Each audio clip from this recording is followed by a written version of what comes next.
Hello, class, and welcome to the second in a series of fireside chats for our course on managing public organizations. As a reminder, the purpose of these discussions is to provide you with some practical context on specific topics we are covering through this course. The fireside chat today will focus on team building. I'm pleased to welcome two friends and colleagues who I have the pleasure of working with at CDC. Both have demonstrated exceptional leadership and team building skills over the course of their respective careers, and I'm pleased to talk to them today on this important subject. First, I'd like to introduce Janelle Gunn. Ms. Gunn worked in a variety of positions at CDC since 2003. She started her career as a public health prevention specialist with CDC. She transitioned to the role of a CDC assignee with the city of Minneapolis in 2004, serving as the perinatal project coordinator for 2 years. Following her tenure in the field, Ms. Gunn moved to the CDC headquarters, working with the CDC's Division for Heart Disease and Stroke Prevention, initially as a health policy analyst and later as a team lead for policy and partnerships. In 2015, Janelle assumed her current role as the Associate Director for Policy Partnerships and Communications with CDC's Division for Nutrition, Physical Activity, and Obesity. Welcome to the discussion, Janelle. The second speaker today for today's fireside chat is Ms. Kenzie Lee. Ms. Lee started her career as a public health officer in the U.S. Air Force, where she served with distinction for 5 years at Offutt Air Force Base in Nebraska, Edwards Air Force Base in California, and Al Udeid Air Force Base in Qatar on a 4-month detail. She resigned from the U.S. Air Force as a captain in 2009 and transitioned her career to the Centers for Disease Control and Prevention as a Public Health Service Commission Corps officer and health analyst with CDC's Office of the Chief of Staff. She then joined the policy office in the CDC's National Center for Birth Defects and Developmental Disabilities, where she eventually rose to the position of Deputy Associate Director for Policy.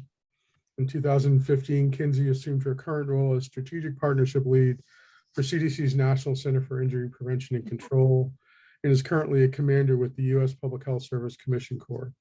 Thank you for joining us here today, Kenzie.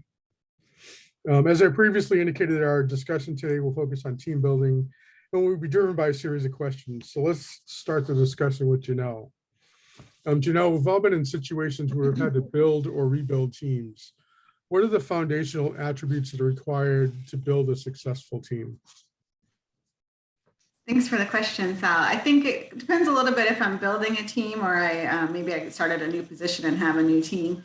So I always like to look at who I have on the team, if there already a team, kind of what everyone's skills are, areas we might be missing, and think about how we might need to balance those skills, whether we need to try to bring someone else in or the next chance we have to recruit or hire that we look for at some kind of skills.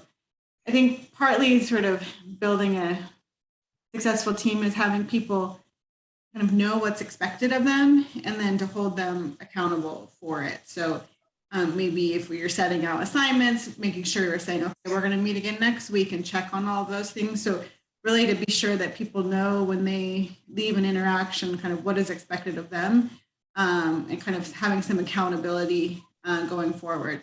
I do, if I sort of join a team or put together a team, if possible, I like to connect with everyone individually, at least initially, so I can understand a little bit maybe what their motivations are, what they're hoping to gain out of being like on this team or this project. And so then I can maybe think about that. As assignments are decided and as the work continues, how I might be pulling at some of the things that they're interested in. Kenzie, do you have anything to add? I think Janelle covered it well. I agree, absolutely. Great. So, Kenzie, what are the key attributes you look for in candidates for positions on your team beyond just subject matter expertise? Right. Well, so I was thinking, of explaining this and thought it might give a 5-second explanation of sort of where I work. And so at CDC, we have lots of these things we call centers and institutes and offices, and we all kind of have like our own areas, topical areas within public health that we work on. And so I work in an office that's called a policy office, and there are lots of these types of offices all throughout the agency, and they sit at different types of levels. And something that is unique, I think, to our offices. It isn't necessarily the same for every sort of position in CDC, because you would imagine that, like, if you're working on a very specific topic, for instance, in ours, like traumatic brain injury, and you're really digging into the science of that, having specific subject matter expertise in that area can be super beneficial. But, you know, I think that something that's unique to our policy offices is that I feel that for us, a lot of that subject matter expertise can be things that are taught. And so I think now more than ever, and I think this is kind of a buzzword out there, but I'm focusing on hiring for soft skills, right? And so things like, can you actually organize your time, and can you manage, you know, your tasks if you're pulled in a bazillion different areas? You know, can you solve problems by thinking of things that are outside the box, not just saying, well, I guess that's the way it is, and carrying on. And then I think, you know, another thing that I look for really is creativity too. And, you know, creativity, and I'm not just talking, you know, can you draw an amazing, you know, sketch of yourself, but it can be really expressed in so many different ways. And so in my space, I look at it in, can you generate like ideas about different things? Can you create and build empathy?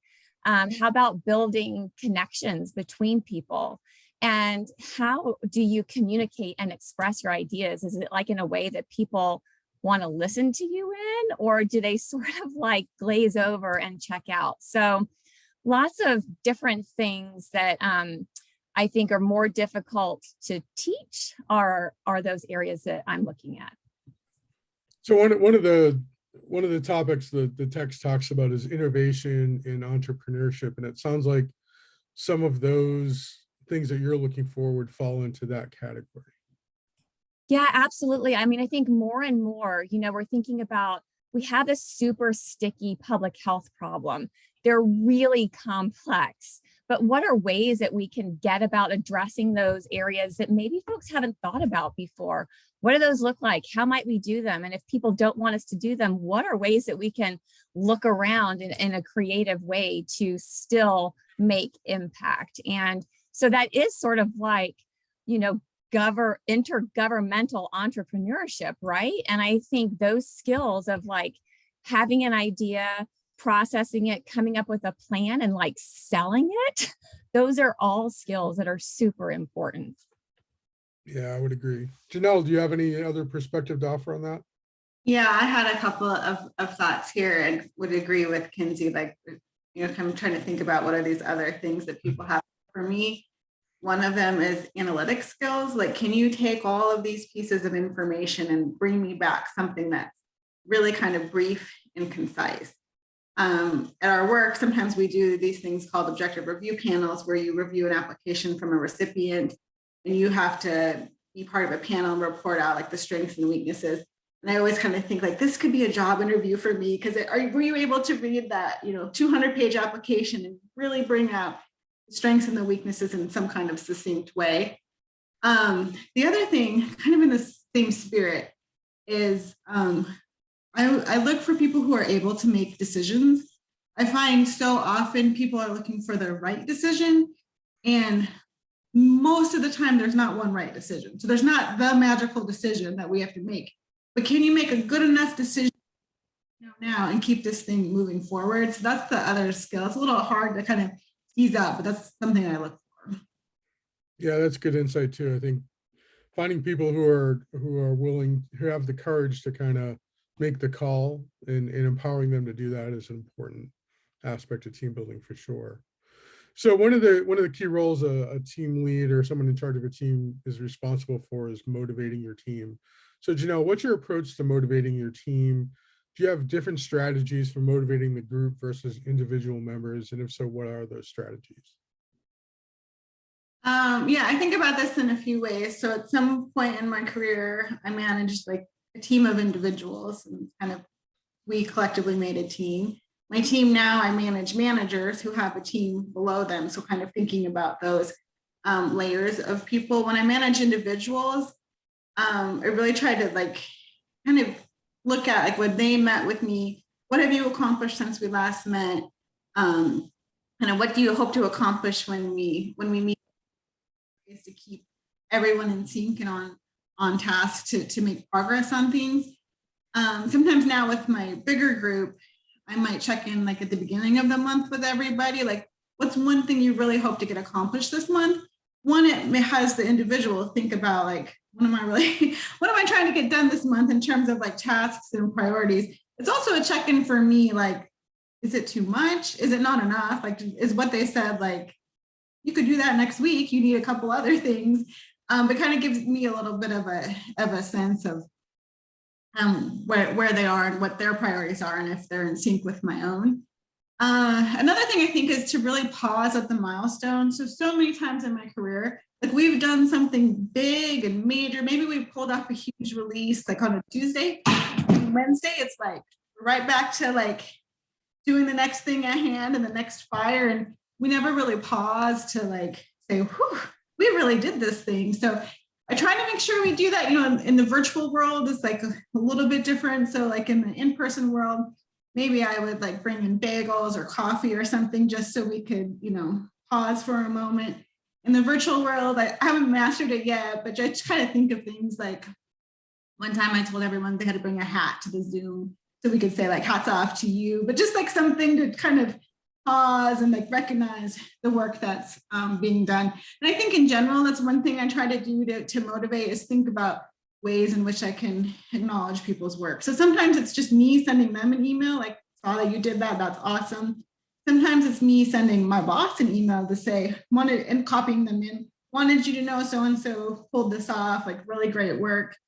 In my team meetings, I always kick them off with kudos, shout outs, and announcements. So the kind of peers in the room can call on each other and say, oh, you know, Kenzie really helped me last week when I had these too many things to do. And that was, you know, just kind of acknowledging each other as a way to try to keep them motivated and know that their work that they're doing is being recognized. And I think the last thing is to help motivate a team is to have them really know that you have their back. So if you're representing them well in your management meetings or meetings with others or kind of fighting for the projects that they're doing, I think that goes a long way with keeping a team motivated.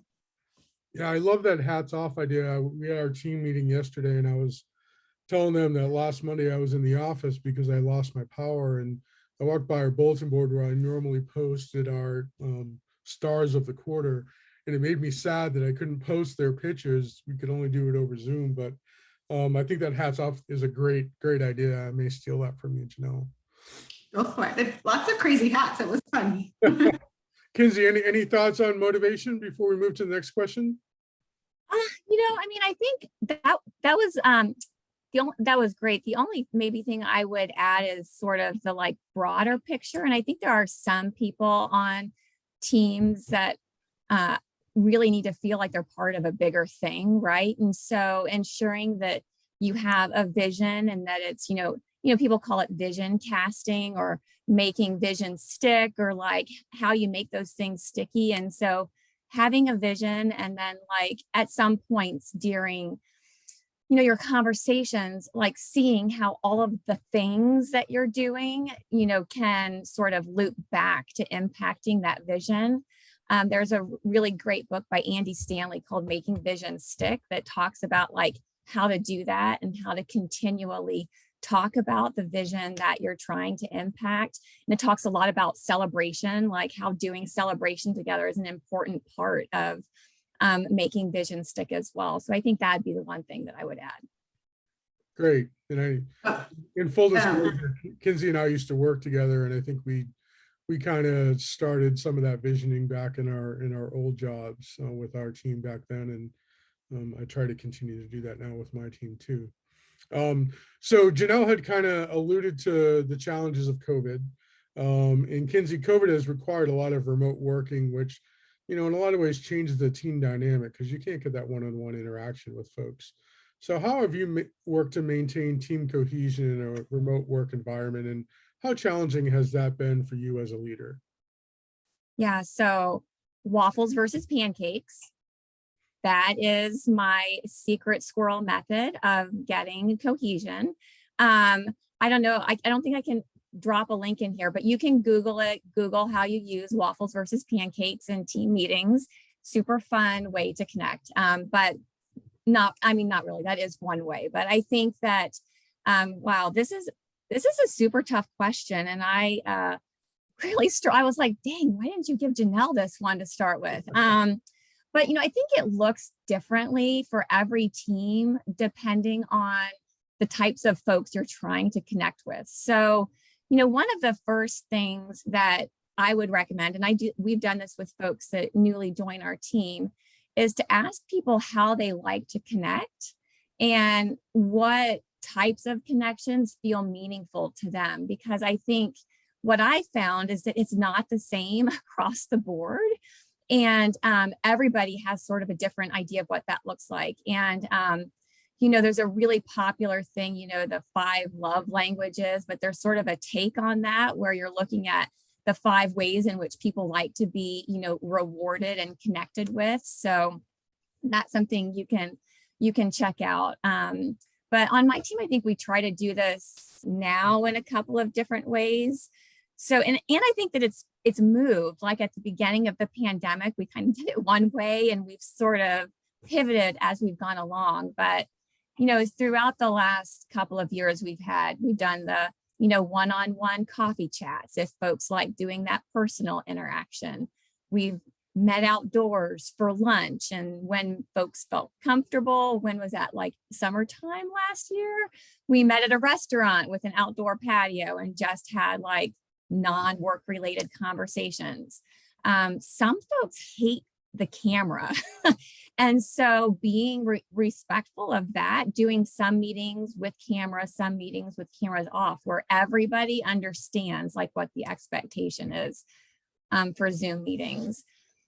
And I think, also for my team, because I work in partnerships, connecting with people and building relationships sort of fuels our hearts and makes us feel connected to the work we're doing. So making sure that those needs are met is really important for me and the folks on my team. And so, for instance, we've had a really big project over the last year where we were able to talk to folks that were impacted by our guideline for opioid prescribing.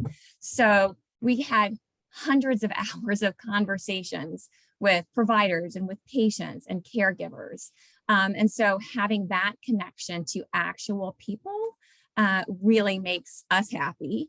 And we've also reached out and connected with tons of new partners. So like, for instance, yesterday we spoke to folks out in the community working to prevent violence, Pastor Harris and the Bright Star Community Outreach in Chicago. And so, just looking at the different layers of how cohesion and maintaining that team love sort of for what you're doing, I think is really important. And just, how challenging has it been? I mean, super challenging, especially when you build a team that is runs on relationship.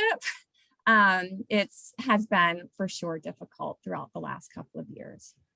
Yeah, we've used some of the same techniques. It's been even more of a challenge when you're turning over people and trying to onboard someone and get them kind of incorporated into the team when there's no opportunity for any kind of one-on-one interactions.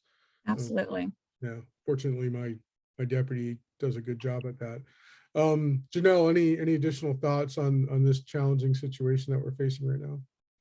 Yeah, I don't know if I have any other like pearls of wisdom here. I was trying to think about that. So some of it is interesting. Like I have team members who I've never seen before in real life, just on video. I appreciate Kenzie's comment about like some Zoom fatigue. And I try to be mindful of that too. Even some of one-on-ones, we've just decided that let's just take it by phone and kind of gives everyone the ability to kind of move around, which I think can help during meetings. Do some like check-in, maybe like also like not on camera, but let's kind of have lunch at the same time so we can have some discussion and stuff but it's not where you feel like someone's watching you eat on the camera. But I think it remains kind of in some ways, I feel like we didn't skip a beat. We did some teleworking before quite a bit. And so in some ways, lots of people just kind of moved over. And then in other ways, I think kind of the wear and tear of time kind of makes you keep thinking about it. And I think also just trying to understand, like without knowing everybody's business, just, there's a lot of stress out there. If their kids' school is closed, maybe they have a family member who's ill. So just really trying to be mindful that, some people might just need a break, or, like, sounds like there's too much going on. Like this thing really can wait. So just trying to read the situation and act accordingly. Yeah, I think flexibility has been the key in terms of dealing with the team in this kind of environment for sure. And those are great insights. I appreciate that. So Janelle, performance within a team can often vary among individual team members. What approaches do you use to hold people accountable for their performance? Yeah, that's another great question. And I feel like this one has evolved as my positions have evolved too. So when you manage just a couple of people, and at some point in my life, I could remember it all in my head. So I could remember what you were working on and where it's at, when it's due. And then I realized as I have more people and maybe other life things, like I can't remember it anymore. So, I try to do some things like use standard like agendas. So when we have one-on-ones, I want everyone to use the same agenda so I can kind of keep track of where each thing is, but without having to be too far in the details. If I find that, there's always sometimes someone who maybe could use some additional support. So try to learn what that is. Like, do they need some more training? Are they not motivated by this? Like, is it just not in their skill set? Like, can they just not do it? And try to see what I can do to either help, maybe change the assignments or get them some added support or shadowing. I think one thing in my policy and partnerships communications world is that our office should really always be an added value. So trying to work with team members about, are we adding value to this? Like we're not just passing things along, but what's the added value we've done with our partnership policy and communication lenses? And, I think if someone's really kind of struggling, then I may do things like move their check-ins more frequently or get kind of more concrete and specific about what I expect between one check-in and the next. Kenzie, any additional insights into this area? No, I mean, I think that's a hard one. And Janelle, you outlined a lot of really great ideas on doing that. I mean, I think, other than the holding people accountable, the other way is just to ensure that they understand how their work fits in, to the broader scope of things, and just trying to, be motivating, when that's a possibility, and understanding that sometimes that doesn't work for everybody. But all of your points I thought were great, Janelle. Excellent. So the next question, Kenzie, is what are the key elements from your perspective that are essential to building high performing teams?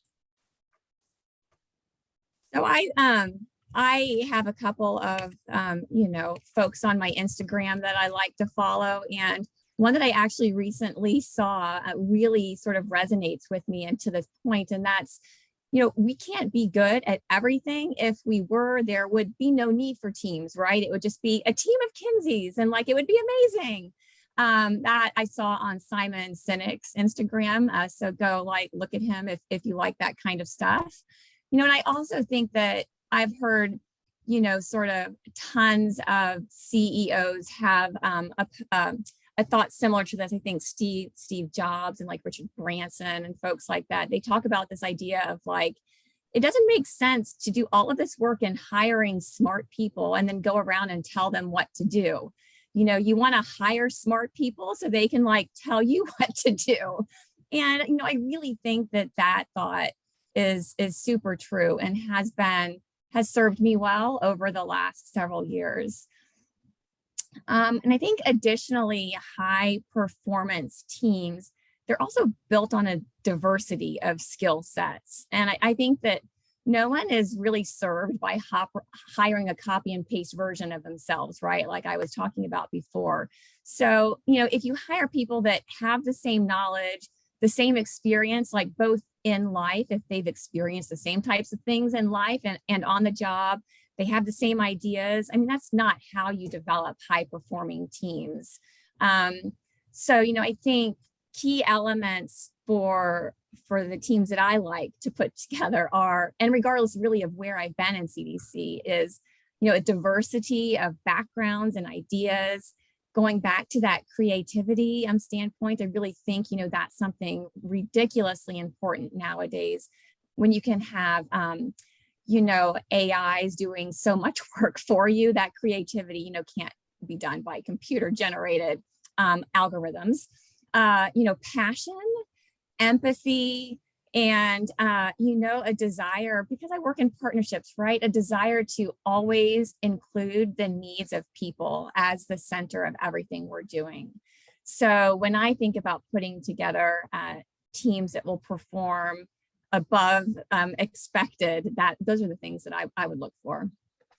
Yeah, your comments on the diversity of skill sets and that type of thing is an important one. It jogged a memory in me when we were back in the Birth Defects Center and had a lab that we didn't have very good communications with. We went out and recruited a presidential management fellow who actually had lab experience in addition to, policy experience, and we're able to bridge that gap a bit with that. So I think that's a great approach.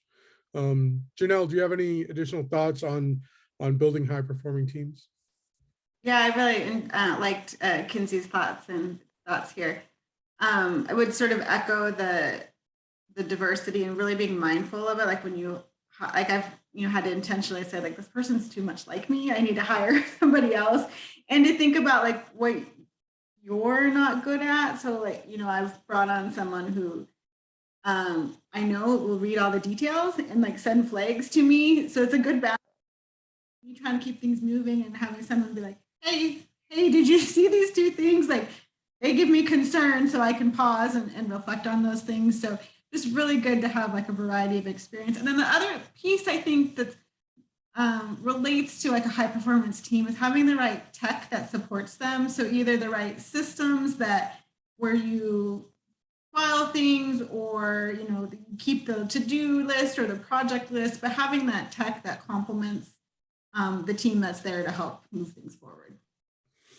Yeah, having that complementary piece to yourself is really important. In fact, when we recruit people, I often give the initial, and Kenzie can attest to this, I'll give the initial screening process to folks on the team, so that I can avoid, picking a mirror of myself, because it's just not helpful. So I think those are great insights. So Janelle, the last question is, do you have any final thoughts on how early to mid-career professionals can develop their individual team building skills? So I think one is to look for experiences. Sometimes I remember sort of thinking at a point like, oh, you want me to have supervisory experience, but I can't get supervisory experience without getting like a position. So, maybe can you run a specific project to get some of that like supervisory experience? Can you have some like fellows or students work for you, to maybe even a contractor, like ways to bring in some of that experience? I think it's important for teams to have fun, and I've thought about it before, and I'm not always fun, and so I've like team to help with that. Like my unit right now, we have like a sunshine committee, and they'll plan things.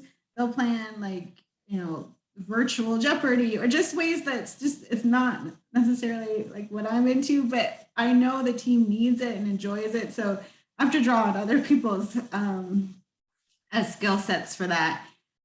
I think Kenzie mentioned it a couple of times, like kind of like having people understand where you fit in the picture, and kind of like a vision. And that's something I'm working on currently as being a manager, is like pausing to provide more context, because I think it just helps people. So on a daily basis, I'll like write an email and then go, oh yeah, I should say, this is because we're meeting with the Food and Drug Administration tomorrow to discuss this thing. But just taking that extra moment, I think helps people understand where they fit, but also gives them this viewpoint of the bigger puzzle. And sometimes later they might say like, hey, I know you did this thing, but did you know this other thing happened? And so helps everybody, I think, connect the dots. And then one final thought here is, we've talked a lot about managing teams. I think it's also important to think about you as a manager, how you manage like up and out. So like, how are you your boss from the team. And then also like, you know, how like your team relate to other teams, other team leads or other managers, and kind of how you represent your team, how you might support them, that kind of thing. Yeah, I think those are all great points, especially the last one. Kenzie, any additional thoughts from you on building that team building skills? Yeah, I think that looking, inside your existing job, those and doing projects and managing in that way are really great ways of doing that. I don't know, I kind of feel like um, opportunities to make impact and to show and build your skills can also be seen in your community, right? And so, like being able, and I know Sal, you do this too, but by serving with different types of organizations outside of CDC. And so it's the same thing, right? Being able to share your abilities and grow your abilities, like in a nonprofit that maybe is looking for volunteers, or like within a local student organization, or like a faith-based organization, or any ways that sort of like get you going, that excite you. Those skills are absolutely transferable to like a real job. And I love, as somebody who reviews resumes, seeing like a real variety of places in which people have, grown and become more confident in the skills that they have.